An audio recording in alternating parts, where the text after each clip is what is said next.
Okay guys, I'm about to go out on the field and do a cast battle between two reels that are pretty much opposites as far as application.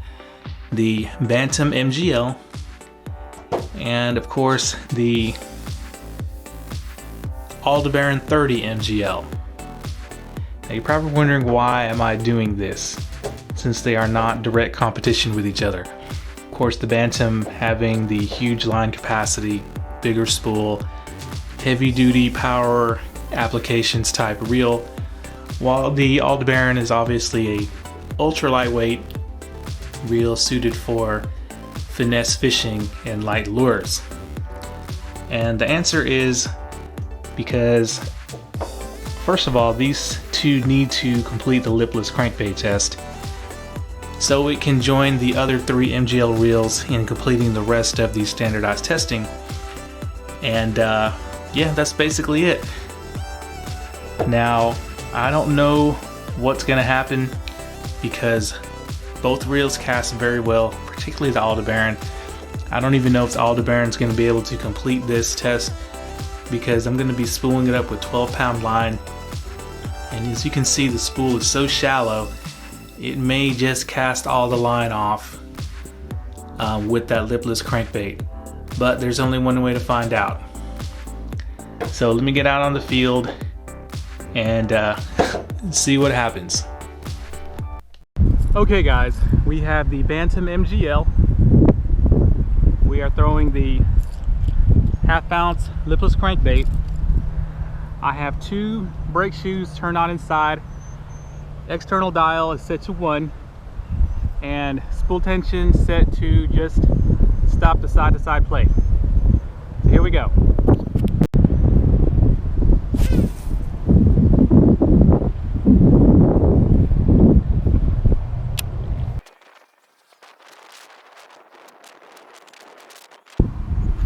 "154 feet even."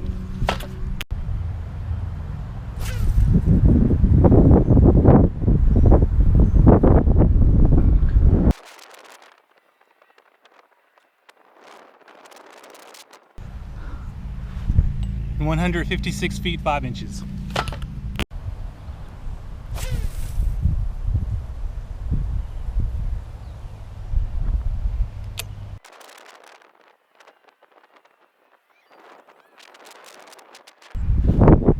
"160 feet 11 inches.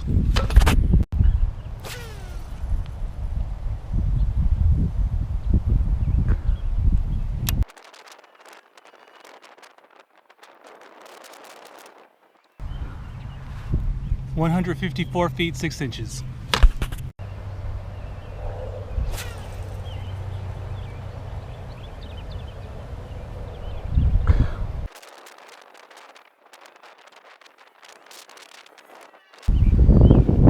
"157 feet 2 inches. Okay guys, up next we have the Aldebaran 30 Mgl, and it was pretty easy to set up the brakes. I have 4 on inside and 2.5 on the external dial, and I'll show you guys why it was so easy. Of course, we're throwing the 1/2 ounce lipless crank. Now, unfortunately, the problem that I brought up earlier has reared its head and has come true, and I'll show you guys what I mean. So let's go. Okay guys, remember how I said there was a very good chance the Aldebaran would cast all its line off? Check this out.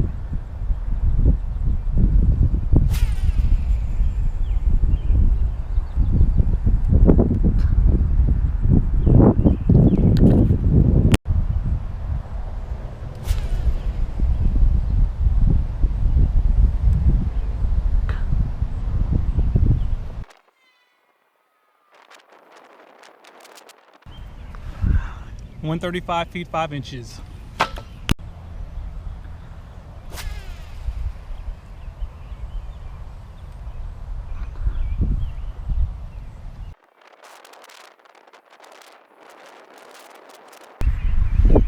"140 feet 6 inches.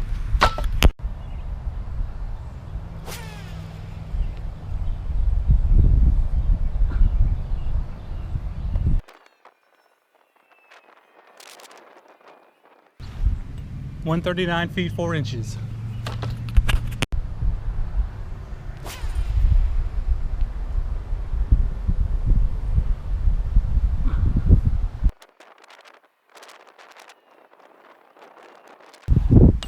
$130 feet 8 inches.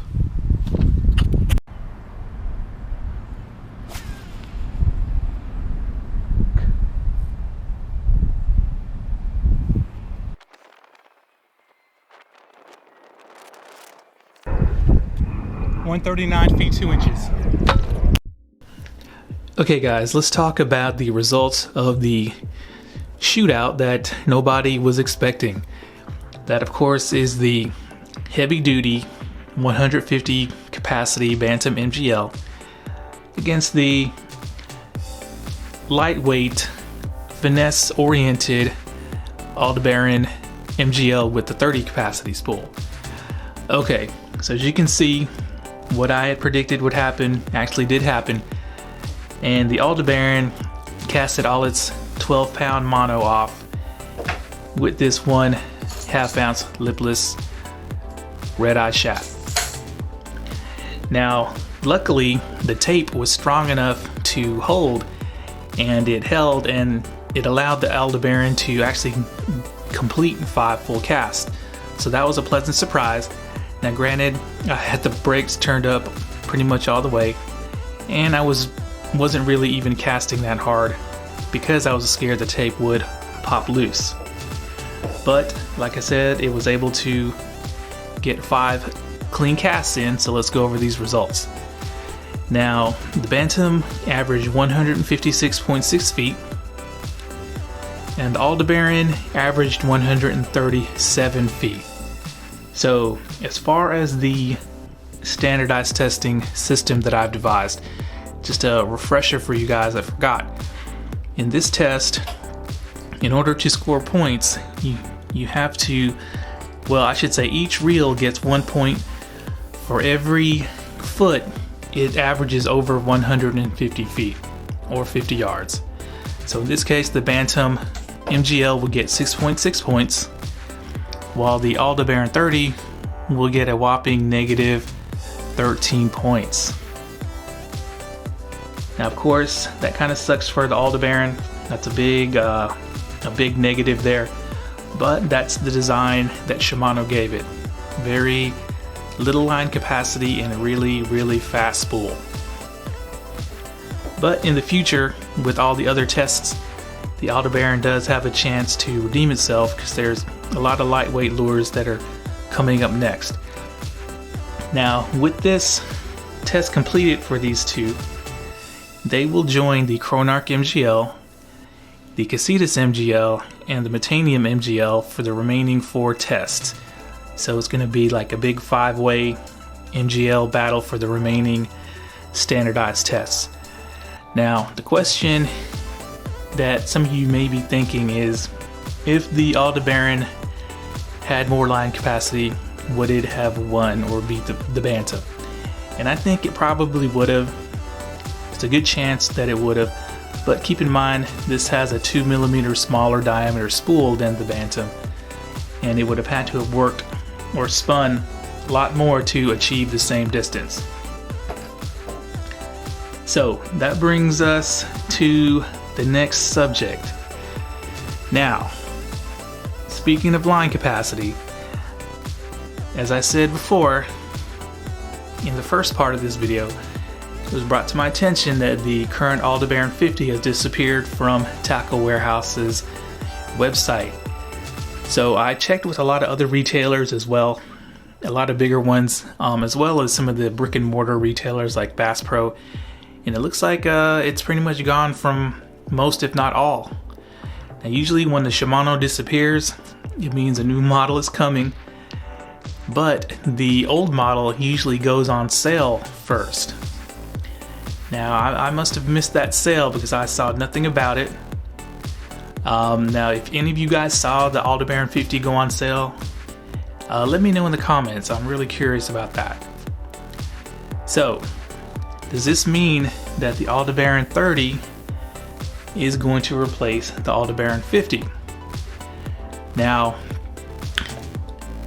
I don't know if America is ready for an Aldebaran 30 with its really shallow line capacity, because you know, here in America everyone thinks they're going to catch a 10-pounder each time, so they need to load up, you know, 25-pound fluoro on everything for every cast. That's just how we think.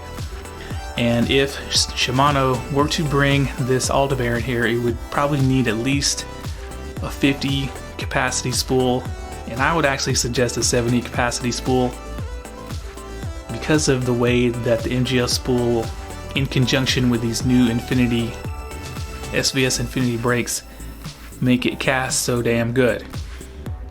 So, full disclosure time, this is the second time I've recorded this portion of the tabletop, and that's because when cruising the internet I came across this picture here.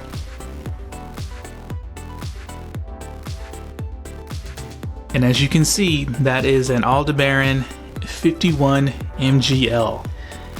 Now, I don't know if this is a legit picture. If so, maybe someone photoshopped it. If they did a pretty damn good job. But if this is true, you'll see that Shimano USA, they're no dummies. If they're bringing this to America and releasing it at ICAST, they know that we Americans are not going to put up with such a shallow line capacity. And as you can see, the color looks to be the same as the current Aldebaran 50, but it's got that MGL spool, as you can see, with the porting, and it looks like it is a 50 capacity. Of course, that's just one picture. We'll have to get a look at it. So, you know, all you Aldebaran fans waiting on what's replacing the Aldebaran 50, pretty sure that the Aldebaran 50 MGL is coming out very soon, to be announced at ICAST. So that kind of brings me to the point of, why did I not see this on sale? And then suddenly they're all gone. So if Shimano's bringing another Aldebaran, it must mean that people really are buying these reels even at 420 bucks. And rightly so. This thing is a little monster. Now, it takes a lot for me to say a reel I like better than the reel this replaced, which was the Core 50, but this thing was better in pretty much almost every way. So a new 50 MGL is going to be even better than the current one. So I'm really happy. I don't know if I'll get one since I do have this 30, but who knows. So there we go, guys. Be on the lookout for a METANIUM battle, the MGL versus the DC. I took him out on the field yesterday, and wow, that's all I'm gonna say about that. Now, another note, it looks like the TATULA CT Type R is going on clearance at Tackle Warehouse. So I don't know if that means they are coming out with a new CT Type R. The current one's only been out, what, not even 2 years? So maybe they will. Maybe we'll see that at ICAST. Okay, guys, thanks a lot.